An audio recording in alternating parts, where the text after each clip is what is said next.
Tu es là, dans l'obscurité, et soudain, elle, le message, celui-là. Il a clignoté sur l'écran froid du téléphone, illuminant ton visage dans la pénombre, le son de la notification déchirant le silence et résonnant comme un coup de tonnerre dans ton esprit auparavant serein. Tu pensais que cette porte était verrouillée, n'est-ce pas? La clé jetée, perdue dans les profondeurs d'un océan de souvenirs que tu as essayé, de toutes tes forces, d'oublier. Et maintenant, son nom. Ce nom qui fut autrefois un doux murmure, une prière, peut-être même une malédiction lors de nuits solitaires. Suivi d'un « on peut parler », un simple « on peut parler » qui déclenche un tremblement de terre intérieur, un cataclysme d'émotions que tu pensais avoir dompté, contrôlé, surmonté. Elle est revenue. Oui, elle est revenue. Pleine. De regrets? Peut-être? Nostalgique? Qui sait? Cherchant quelque chose que toi seul peux donner. Ou peut-être n'est-ce que de la curiosité, un écho du passé qu'elle-même ne parvient pas à faire taire. Mais la vraie question, celle qui pulse dans tes veines en cet instant précis, avec la force de 1000 tambours de guerre, est « qu'est-ce que toi tu fais maintenant? Qu'est-ce que toi, homme, tu fais face à ce fantôme qui ressurgit des cendres ?» Une relation qui, pour une raison quelconque, a pris fin, avant que l'impulsion ne prenne le dessus, avant que la colère, l'espoir aveugle, ou la simple et crue douleur ne dicte tes prochains mots, tes prochains pas, sache ceci. Il existe un chemin différent, un chemin de force, de clarté, de pouvoir intérieur, une forteresse interne qui peut être construite ou peut être simplement redécouverte là, à l'intérieur de toi. Une forteresse forgée avec des leçons millénaires, testées au feu de l'adversité par des hommes qui ont affronté des empires en ruine, des exils, des pertes inimaginables. Des hommes qui ont trouvé la sérénité dans l'œil du cyclone. Ce n'est pas un guide sur comment la reconquérir à tout prix, rampant pour des miettes d'affection. Ce n'est pas non plus un manuel de vengeance, sur comment la faire payer pour chaque larme, chaque nuit blanche. Non, ce serait trop petit pour toi, pour l'homme que tu es destiné à devenir. C'est un appel pour toi, pour ta paix, pour ta décision souveraine, guidée par la sagesse stoïque. Une philosophie ancienne mais brutalement pertinente pour le chaos du monde moderne, pour le chaos qui bouillonne peut-être en toi en ce moment même. Prépare-toi, car au cours des 30 prochains jours, tu ne te contenteras pas de comprendre quoi faire de ce message, de cette situation. Tu ne te contenteras pas de trouver une réponse. Tu te transformeras dans le processus. Tu émergeras plus, fort plus centré et plus toi. Un toi qui n'est pas ébranlé par les tempêtes de la vie, mais qui apprend à y naviguer avec la maîtrise d'un capitaine expérimenté. Un toi qui n'est pas l'otage de tes émotions, mais leur maître. Un toi qui connaît sa valeur et ne la négocie pour rien ni pour personne. Es-tu prêt pour ce voyage? Es-tu prêt à revendiquer ton pouvoir? Alors respire profondément, car le voyage commence maintenant. Premièrement, avant de plonger tête baissée dans ce tourbillon, avant de disséquer ce message et ce qu'il signifie réellement, il est crucial, absolument vital, d'établir les fondations de notre camp d'entraînement mental. Pense à cela comme à ton dojo particulier, ton sanctuaire de transformation. Dans cet univers d'apprentissage, de croissance, de redécouverte, nous opérons selon 3 règles simples mais puissantes. 3 piliers qui soutiendront ton voyage au cours des 30 prochains jours et, qui sait, pour le reste de ta vie. Ignore-les à tes risques et périls. Embrasse-les et tu verras la magie opérer. Règle numéro 1, enregistrement continu. Oui, tu as bien entendu. Toute réflexion guidée que nous ferons ensemble, chaque perspicacité qui jaillira dans ton esprit comme une source d'eau fraîche dans le désert, chaque petite victoire sur le chaos émotionnel, aussi minime soit-elle, doit être enregistrée. Ou dans ton journal de réflexion stoïque. C'est exact. Un journal. Cela peut être un cahier physique, de ceux avec une couverture rigide, où tu sens le stylo glisser sur le papier, l'odeur de l'encre, la texture des pages. Il y a un pouvoir presque mystique à écrire à la main, à transformer des pensées éthérées en mots concrets, visibles, palpables. Ou si tu es plus de l'ère numérique, cela peut être un document sécurisé sur ton ordinateur, ta tablette, ton téléphone, une application de notes. L'important n'est pas le moyen, mais l'acte. L'acte d'écrire cristallise la pensée. Il retire la confusion de ta tête et la met sur le papier, où tu peux l'analyser, la comprendre, la confronter. Ton journal sera ton confident silencieux, ton laboratoire personnel d'expérience mentale, ton miroir de l'âme. Ne sous-estime pas le pouvoir de cette pratique. Les grands stoïciens, de Sénèque à Marc Aurèle, tenaient des journaux. Ils savaient que l'autoréflexion écrite est la clé de la connaissance de soi et du contrôle de soi. Alors, procure-toi ton journal, aujourd'hui, maintenant, si possible. C'est ton premier pas pratique. Règle numéro 2. Action immédiate. Chaque défi pratique que je te proposerai, chaque exercice mental que nous explorerons, chaque petite tâche qui te semblera pertinente pour ta croissance doit être tentée, expérimentée, mise en pratique dans les 24 heures. 24 heures? Pas une minute de plus.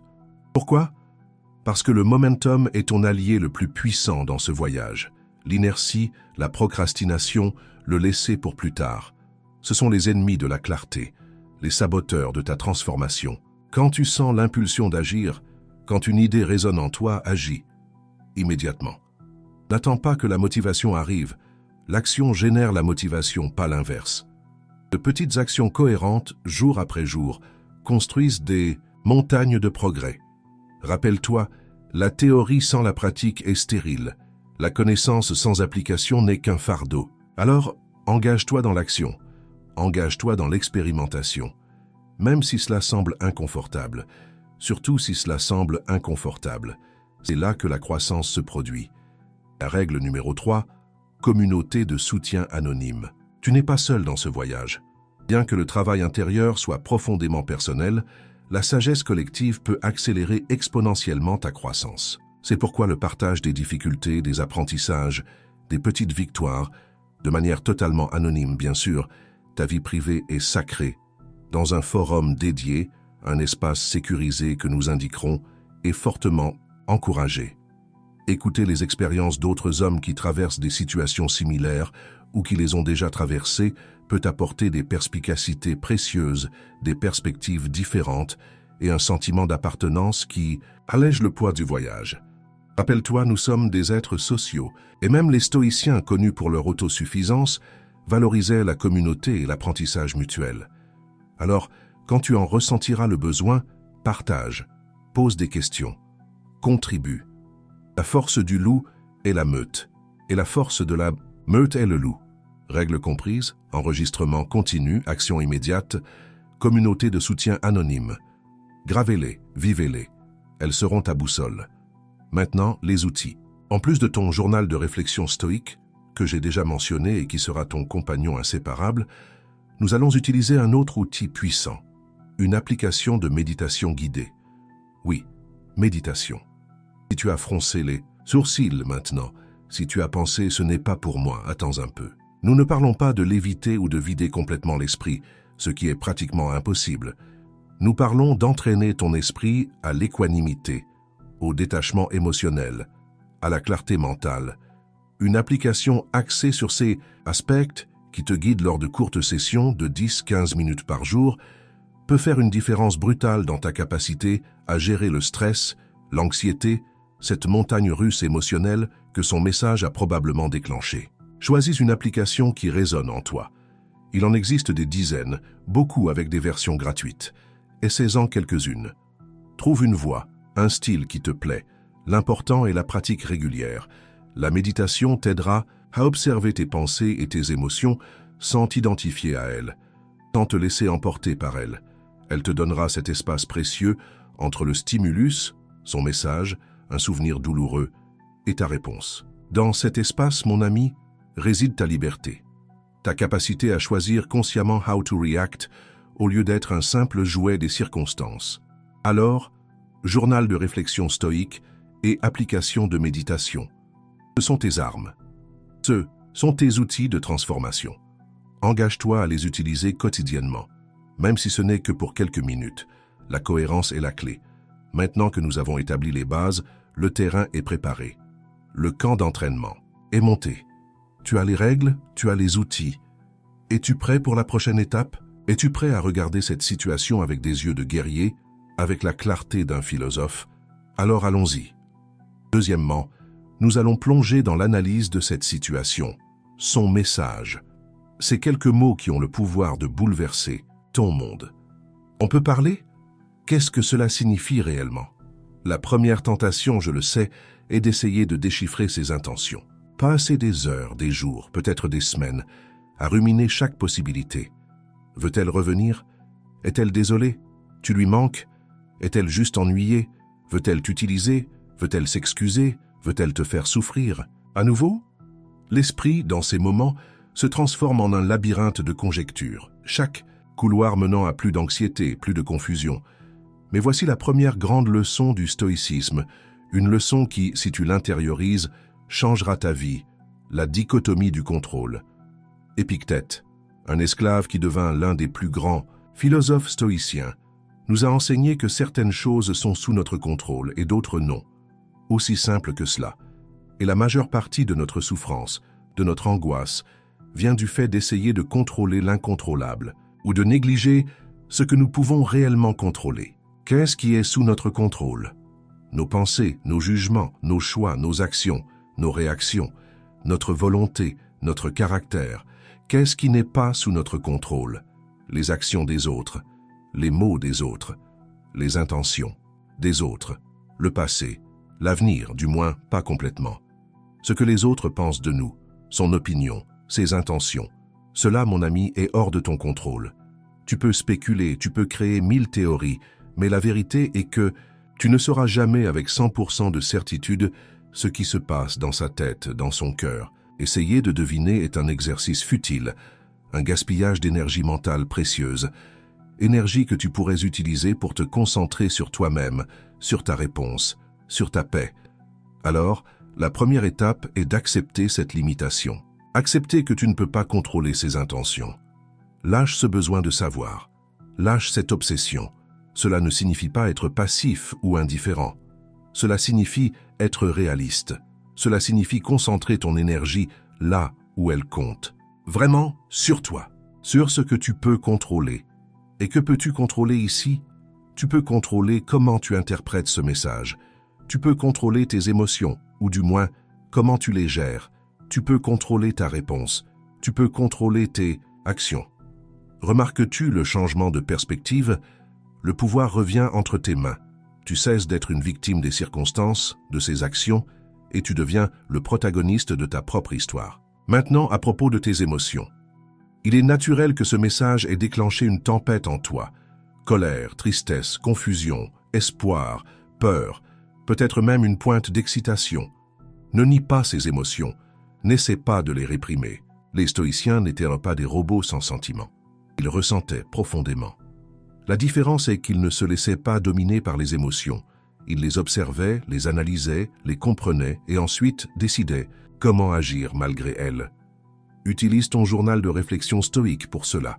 Écris sur ce que tu ressens. Donne un nom à ces émotions. Explore leurs racines. D'où vient cette colère?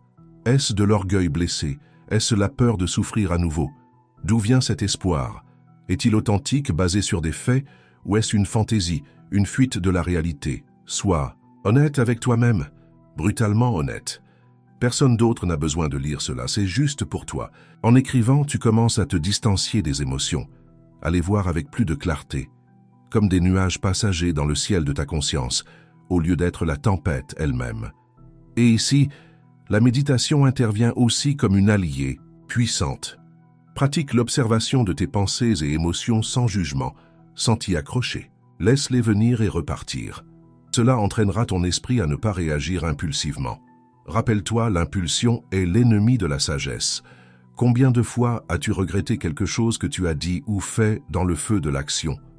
Combien de fois une réaction irréfléchie a-t-elle empiré une situation déjà délicate? Ne commets pas cette erreur maintenant.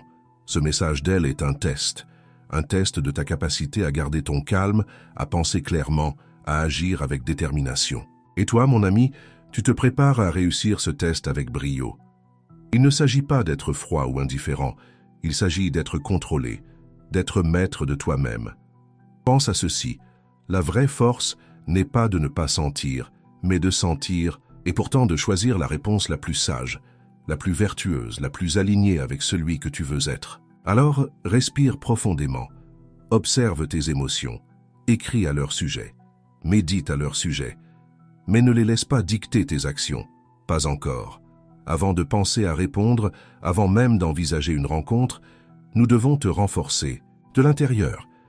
Nous devons construire cette citadelle intérieure que j'ai mentionnée au début, une forteresse impénétrable aux tempêtes émotionnelles, un refuge de paix et de clarté au milieu du chaos. Et c'est de cela que nous parlerons ensuite. Mais avant, si tu sens que ce contenu t'aide, si tu commences à voir une lumière au bout du tunnel, même petite, fais-toi une faveur et fais-en une à d'autres hommes qui pourraient avoir besoin d'entendre cela. Laisse ton j'aime sur cette vidéo. Commente ci-dessous avec le mot forteresse si tu es engagé à construire la tienne.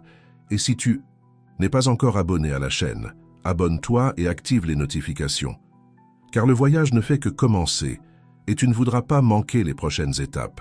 Rappelle-toi, la communauté, même virtuelle, nous renforce.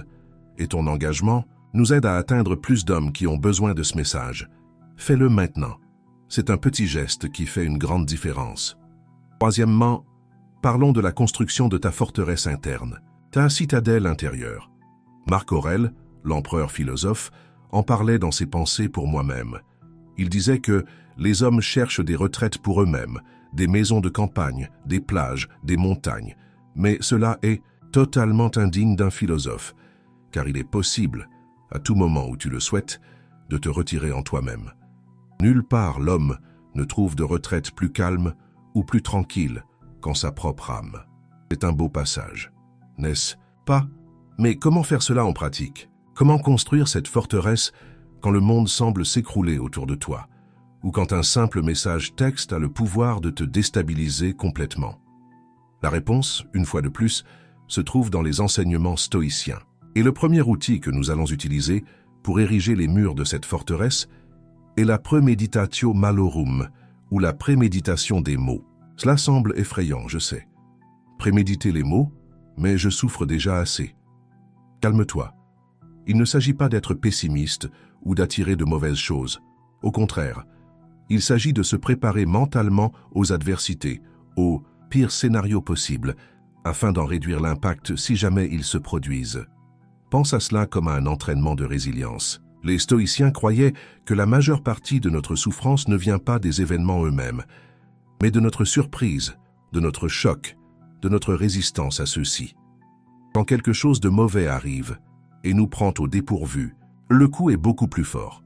Mais si nous avons déjà contemplé cette possibilité, si nous nous y sommes déjà préparés mentalement, alors quand et si cela arrive, nous serons plus aptes à gérer la situation avec calme et rationalité. Comment appliquer cela à ta situation actuelle? Eh bien, pense au pire scénario possible concernant ce message d'elle. Qu'est-ce qui peut arriver de pire si tu réponds? Et si tu ne réponds pas? Et si vous parlez? Elle peut vouloir simplement t'utiliser à des fins égoïstes. Elle peut te faire souffrir à nouveau. Elle peut te rejeter. Elle peut ne pas être vraiment désolée. Elle peut être juste confuse et te laisser confus aussi. Elle peut dire des choses qui te mettent hors de toi. Contemple ces scénarios, pas avec peur mais avec curiosité, avec l'attitude d'un stratège qui analyse toutes les possibilités avant la bataille. Et pour chaque scénario négatif, demande-toi, si cela arrive, comment vais-je gérer cela? Quelles ressources internes ai-je pour affronter cette situation? Que puis-je faire pour minimiser les dégâts? Comment puis-je maintenir mon intégrité, ma paix intérieure, même si le pire arrive? Écris à ce sujet dans ton journal de réflexion stoïque. Visualise-toi affrontant ces scénarios avec courage, avec calme, avec dignité. En faisant cela, tu es en fait en train de te vacciner contre la souffrance future. Tu es en train de retirer le pouvoir de l'inconnu. Tu te renforces de l'intérieur. Et souvent, en contemplant les pires scénarios, tu réalises qu'ils ne sont pas si terribles ou que tu es bien plus capable de les gérer que tu ne l'imaginais. Cela te donne un sentiment de contrôle, de confiance. Une autre pratique stoïque, fondamentale pour renforcer ta citadelle intérieure, est l'amor fati, ou l'amour du destin. C'est l'une des idées les plus difficiles, mais aussi les plus libératrices du stoïcisme. Cela signifie accepter tout ce qui t'arrive dans la vie, le bon et le mauvais, non pas avec résignation passive, mais avec une acceptation active et même avec amour. Nietzsche, qui fut très influencé par les stoïciens, a magnifiquement résumé cela. Ma formule pour la grandeur chez un être humain est l'amor fati. Que personne ne veuille que rien ne soit différent, ni devant, ni derrière, ni dans toute l'éternité. Non seulement supporter ce qui est nécessaire, encore moins le dissimuler, mais l'aimer. Waouh! Aimer ce qui arrive, même si c'est douloureux, même si c'est la fin d'une relation, même si c'est la confusion causée par un message inattendu. Ah oui, parce que résister à la réalité est la source de toute souffrance. Lutter contre ce qui est déjà, c'est comme se casser la tête. Tu ne fais que te blesser davantage. Amor fati ne signifie pas que tu ne dois pas essayer de changer les choses qui peuvent l'être, ou que tu ne dois pas lutter pour tes objectifs. Cela signifie que tu dois accepter ce qui est hors de ton contrôle, ce qui est déjà arrivé, ce qui est, et trouver un moyen d'aimer cette réalité, d'y voir l'apprentissage, de l'utiliser comme carburant pour ta croissance. Pense à ta relation passée avec elle, pense à la rupture, pense à ce message maintenant. Au lieu de te demander « Pourquoi cela m'arrive-t-il ?», demande-toi « Qu'est-ce que cela peut m'apprendre ? Comment cela peut-il me rendre plus fort, plus sage, plus résilient ?» Vois chaque défi, chaque obstacle, chaque douleur comme une opportunité de pratiquer la vertu, d'exercer ta force intérieure. C'est ça, l'amor fati. C'est transformer le poison en remède. Et la troisième colonne de soutien de ta forteresse interne est la compréhension stoïque de la vertu comme seul bien. Pour les stoïciens, des choses comme la santé, la richesse, la réputation, le plaisir et même les relations sont des indifférents. Non pas parce qu'elles n'ont aucune valeur, mais parce qu'elles ne sont pas des biens en soi. Elles peuvent être utilisées pour le bien ou pour le mal. Elles peuvent nous être retirées à tout moment. Le seul bien véritable, le seul qui dépend entièrement de nous et que personne ne peut nous enlever, est la vertu. Et qu'est-ce que la vertu pour les stoïciens? C'est vivre selon la raison, selon la nature. C'est pratiquer la sagesse, savoir ce qui est bon, mauvais et indifférent, la justice, traiter les autres avec équité et compassion, le courage, affronter la peur et la douleur avec fermeté, et la tempérance, modération, maîtrise de soi. Lorsque tu te concentres sur la culture de ces vertus dans toutes tes actions, dans tous tes choix, tu deviens invincible, parce que ton bonheur, ta paix intérieure, ne dépendent plus de facteurs externes, comme son approbation, le statut de ta relation, ou quoi que ce soit d'autre. Elles dépendent seulement de ta capacité à agir avec vertu. C'est la vraie liberté. Alors, demande-toi, comment puis-je agir avec sagesse, justice, courage et tempérance dans cette situation avec elle? Quelle est la réponse la plus vertueuse? Pas la plus facile, pas celle qui te donne un plaisir immédiat, pas celle qui flatte ton ego, mais la plus vertueuse, celle qui te met en paix avec ta conscience, celle qui te rend fier de qui tu es. Cette quête de la vertu, cette pratique constante, c'est ce qui construit les murs de ta citadelle intérieure, brique par brique. Et ne t'y trompe pas, cette construction prend du temps. Elle demande des efforts, elle demande de la discipline.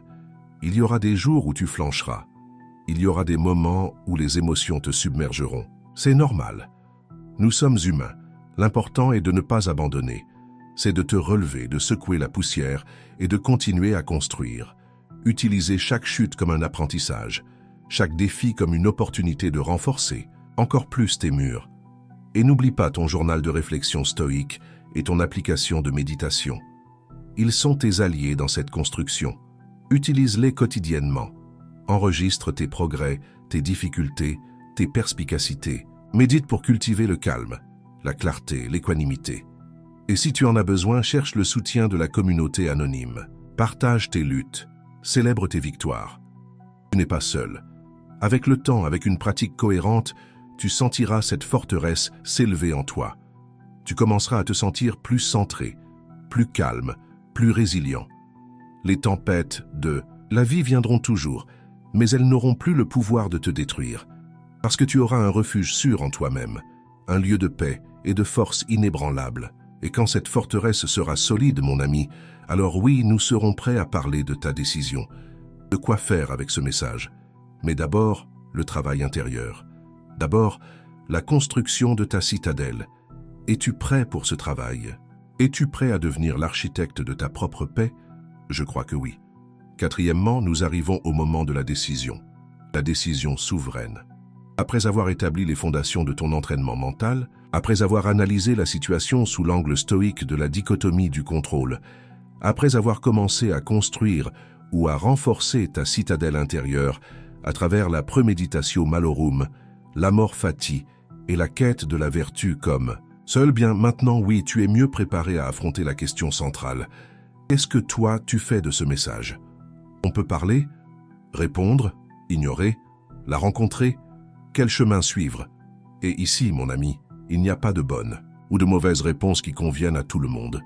La décision est tienne, souveraine, personnelle, intransférable. Ce que je peux t'offrir, ce que la sagesse stoïque peut t'offrir, ce sont des principes pour guider cette décision.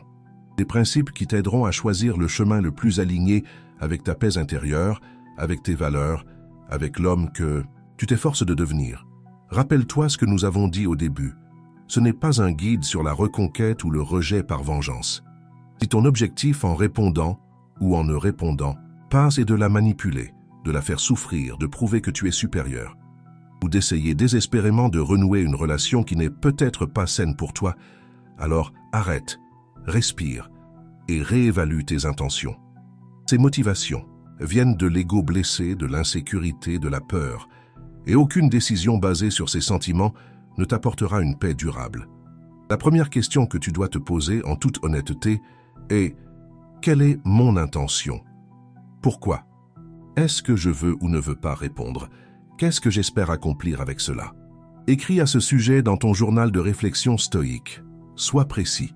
Si ton intention est de chercher la clarté, de comprendre ce qu'elle veut, d'exprimer tes sentiments de manière mature et respectueuse, ou peut-être même d'offrir ou de chercher une véritable clôture, alors cela peut être une base solide pour une action consciente.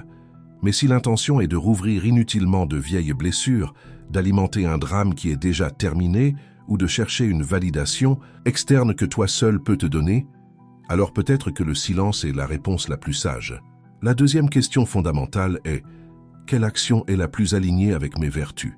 Avec la sagesse, la justice, le courage et la tempérance. Pense-y. Serait-il sage de t'engager à nouveau dans une dynamique qui t'a fait du mal par le passé, sans que rien n'ait changé? Serait-il juste envers toi-même de t'exposer à plus de douleur si tu es encore en train de guérir? Serait-il courageux d'affronter cette conversation, même si c'est inconfortable, si tu crois que quelque chose de bon peut en ressortir ou que c'est nécessaire à ton processus de guérison? Ou serait-il encore plus courageux de maintenir le silence si tu sais que c'est la meilleure façon de protéger ta paix? Serait-il tempérant de répondre de manière équilibrée, sans te laisser emporter par les émotions? Ou serait-il plus tempérant d'éviter complètement le contact, si tu sais que tu as du mal à garder le contrôle dans cette situation spécifique? Il n'y a pas de réponse facile ici. La vertu réside souvent dans le chemin du milieu, ou dans le chemin le plus difficile, celui qui exige le plus de nous. Mais c'est le seul chemin qui mène à la véritable tranquillité d'esprit, à l'eudémonia comme disaient les stoïciens. La troisième considération importante est quelles sont les conséquences possibles de chaque action ou inaction, et suis-je prêt à les accepter? Ici revient la premeditatio malorum, mais d'une manière plus axée sur la décision. Si tu réponds « que peut-il arriver ?» Elle peut t'ignorer, elle peut être hostile, elle peut te manipuler, elle peut te donner de faux espoirs, elle peut vraiment vouloir se réconcilier, et alors, es-tu préparé à cela?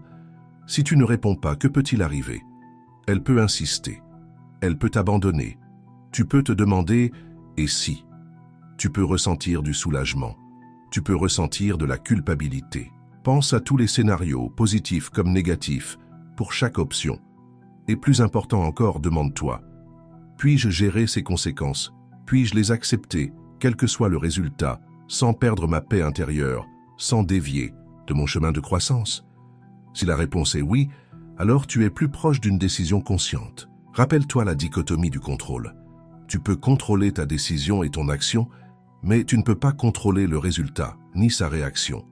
Alors, choisis l'action que tu considères la plus vertueuse, la plus alignée avec tes intentions, et détache-toi du résultat. Fais de ton mieux et accepte ce qui vient. C'est agir avec sagesse stoïque.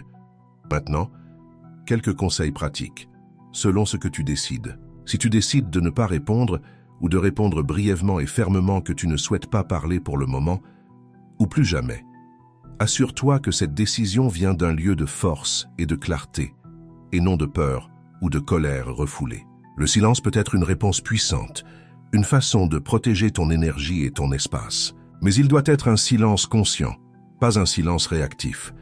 Et sois prêt à gérer les sentiments qui peuvent surgir, comme la curiosité ou le doute. Utilise ton journal, ta méditation, pour traiter ces sentiments. Si tu décides de répondre et de parler, que ce soit pour chercher la clarté, pour une clôture, ou même pour explorer la possibilité d'une réconciliation, si c'est vraiment ce que tu veux et crois être sain.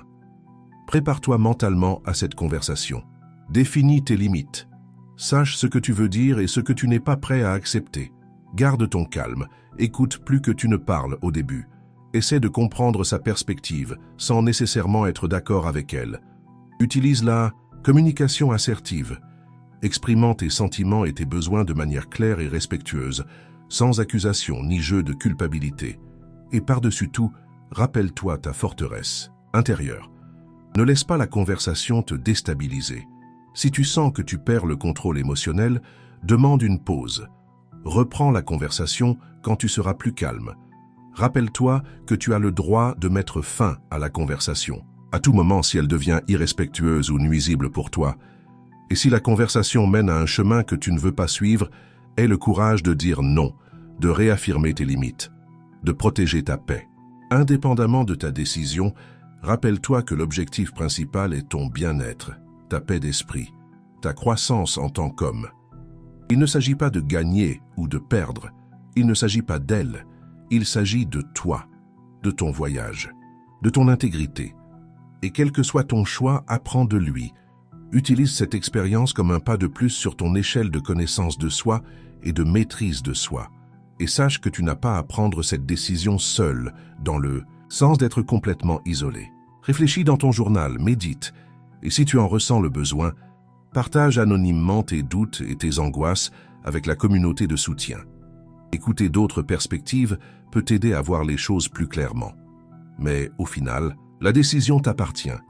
Fais confiance à ton intuition, guidée par la raison et la vertu. Fais confiance à ta capacité à faire le bon choix pour toi, en ce moment de ta vie. Tu es plus fort que tu ne le penses. Tu es plus sage que tu ne l'imagines. Crois en cela. Et agis en conséquence. C'est le moment d'exercer ta souveraineté, ta liberté, ta masculinité consciente. Cinquièmement et maintenant, que se passe-t-il après ces 30 jours? Après le message, l'analyse, la construction de la forteresse, la décision, tu penses que le voyage se termine ici? Absolument pas, mon ami. Ce voyage de 30 jours, cette plongée dans la sagesse stoïque, cette confrontation avec le passé et avec tes propres émotions, n'est que le début d'une nouvelle façon de vivre, une façon plus consciente, plus résiliente, plus significative. Pense à ces 30 jours comme à un cours intensif, un bootcamp pour ton esprit et ton âme. Tu as appris de nouveaux outils, développé de nouvelles compétences, découvert une force intérieure que tu ne savais peut-être même pas posséder. Mais la véritable maîtrise vient avec la pratique continue, avec l'application de ces principes dans ton quotidien dans tous les domaines de ta vie, pas seulement quand une ex ressurgit des cendres. Le stoïcisme n'est pas une philosophie à étudier seulement en temps de crise, c'est une philosophie à vivre, tous les jours, dans chaque interaction, dans chaque défi, dans chaque décision. C'est un chemin vers la vie bonne, vers l'eudaimonia, l'épanouissement humain. Alors, comment maintenir cette mentalité stoïque sur le long terme? Comment garantir que cette transformation ne soit pas seulement temporaire, un bref interlude de clarté et de force, mais un changement profond et durable dans ta façon d'être et d'être au monde? Premièrement, continue avec les pratiques. N'abandonne pas ton journal de réflexion stoïque juste parce que la crise immédiate est passée. Continue d'écrire, de réfléchir, de questionner tes pensées et tes émotions. Continue de méditer, même si ce n'est que quelques minutes par jour. La méditation, c'est comme aiguiser la hache. Si tu arrêtes d'aiguiser, elle deviendra émoussée et inutile quand tu en auras le plus besoin. La cohérence est fondamentale. Fais de ces pratiques une habitude, quelque chose d'aussi naturel que de te brosser les dents ou de prendre une douche. Elles sont l'hygiène de ton esprit. Deuxièmement, continue d'apprendre. Le stoïcisme est une source inépuisable de sagesse. Lis les classiques, Sénèque, Épictète, Marc Aurèle. Explore les commentateurs modernes. Regarde des vidéos. Écoute des podcasts. Participe à des discussions. Avec modération et discernement, bien sûr. Plus tu apprendras, plus tu internaliseras profondément les principes, et plus il te sera facile de les appliquer dans ta vie. Mais rappelle-toi, l'objectif n'est pas d'accumuler des connaissances, mais de te transformer. Alors, demande-toi toujours, comment puis-je appliquer cela dans ma vie aujourd'hui? Troisièmement, cherche la vertu dans tout ce que tu fais. Rappelle-toi, la vertu est le seul bien. Dans chaque situation, demande-toi, quelle est l'action la plus sage, la plus juste, la plus courageuse, la plus tempérante ici? Fais de la quête de l'excellence morale ton guide, ton but ultime. Cela ne signifie pas être parfait, personne ne l'est. Cela signifie t'efforcer d'être meilleur chaque jour. Cela signifie apprendre de tes erreurs et aller de l'avant. Quatrièmement, pratique la gratitude et l'amor fati. Même quand les choses deviennent difficiles, et elles le deviendront, rappelle-toi de remercier pour ce que tu as, au lieu de te concentrer sur ce qui te manque. Remercie pour les défis, car ce sont eux qui te rendent plus fort. Embrasse ton destin, aime ce qui est, et trouve sens et but dans chaque expérience, aussi douloureuse qu'elle puisse paraître. Cette attitude transforme ta perspective et te remplit d'une force sereine et inébranlable. Cinquièmement, souviens-toi de ta mortalité, memento mori. Les stoïciens méditaient fréquemment sur la mort, non pour être morbides, mais pour vivre avec plus d'urgence et d'appréciation du moment présent. Savoir que notre temps est limité nous aide à nous concentrer sur ce qui compte vraiment, à ne pas gaspiller notre énergie avec des futilités, à vivre chaque jour avec intensité et détermination. Il ne faut pas remettre à demain ce qu'on peut faire le jour même, la personne que tu peux devenir aujourd'hui. Sixièmement, cultive des relations saines et significatives. Bien que le stoïcisme mette l'accent sur l'autosuffisance et la forteresse intérieure, il valorise aussi la communauté, l'amitié, l'amour. Entoure-toi de personnes qui t'inspirent à être meilleur, qui partagent tes valeurs, qui te soutiennent dans ton voyage. Et sois aussi cette personne pour les autres. Contribue au bien commun. Pratique l'empathie, la compassion, la justice dans tes relations. Et à propos d'elle, l'ex qui a ravivé ce voyage. Indépendamment de la décision que tu as prise, qu'elle soit, applique ces mêmes principes. Si vous avez décidé de suivre des chemins séparés, que ce soit avec respect, avec dignité, en vous souhaitant mutuellement du bien, même à distance. Si vous avez décidé de tenter un rapprochement, que ce soit avec honnêteté, avec clarté d'intention, avec des limites saines et avec la conscience que ta paix intérieure ne dépend pas d'elle ni de la relation. Ton bonheur est ta responsabilité, toujours. Cette expérience avec elle, ce message inattendu, a peut-être été un catalyseur, un appel à l'éveil, une invitation à une transformation plus profonde. Ne gâche pas cette opportunité. Utilise-la comme carburant pour devenir la meilleure version de toi-même. L'homme que tu es né pour être, fort, résilient, sage, vertueux. Un homme qui n'est pas ébranlé par les tempêtes de la vie, mais qui apprend à danser sous la pluie. Un homme qui trouve la sérénité dans l'œil du cyclone. Un homme qui vit avec but, avec passion, avec intégrité. Telle est la promesse du stoïcisme. Telle est la promesse que tu peux te faire à toi-même. Le voyage ne se termine pas ici. Il ne fait que commencer. Et l'avenir, mon ami, est une toile vierge. C'est à toi de la peindre avec les couleurs de ton choix, avec les couleurs de ton âme. Et je sais, j'ai foi, que tu vas créer un chef-d'œuvre, parce que tu as la force, tu as la sagesse, tu as les outils. Maintenant, va et vis. Vis avec courage, vis avec but, vis comme un stoïque. Et avant de conclure, si ce voyage de réflexion et de découverte t'a touché d'une manière ou d'une autre, si tu sens que quelque chose a changé en toi, ou que tu es prêt pour ce changement, je veux te demander une dernière chose. Partage cette vidéo avec au moins un autre homme qui, selon toi, pourrait bénéficier de ce message. Un ami, un frère, un collègue, quelqu'un qui traverse peut-être un moment difficile ou qui a simplement besoin d'un élan pour réveiller le géant qui sommeille en lui. Rappelle-toi la règle de la communauté. Aider les autres dans leur voyage nous renforce aussi. Et si tu ne l'as pas encore fait, laisse ton commentaire final. Quelle a été la plus grande perspicacité que tu as eue au cours de cette vidéo?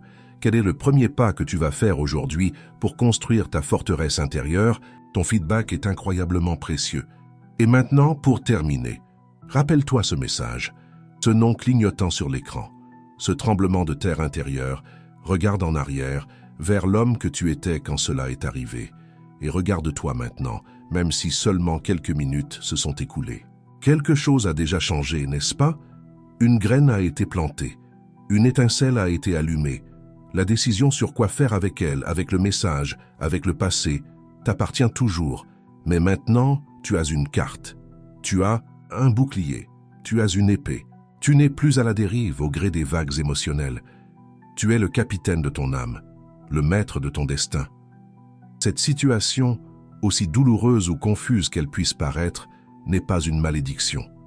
C'est un cadeau, une invitation à la croissance, à la redécouverte, à la liberté. Embrasse-le, utilise-le, transforme-le. Et rappelle-toi toujours, la douleur est inévitable, la souffrance est facultative. Le choix t'appartient. Toujours, toujours. Vas-y, sois fort, sois sage, sois toi, ta meilleure version. Le monde en a besoin. Et toi aussi, à la prochaine. Et que la force des stoïciens soit avec toi.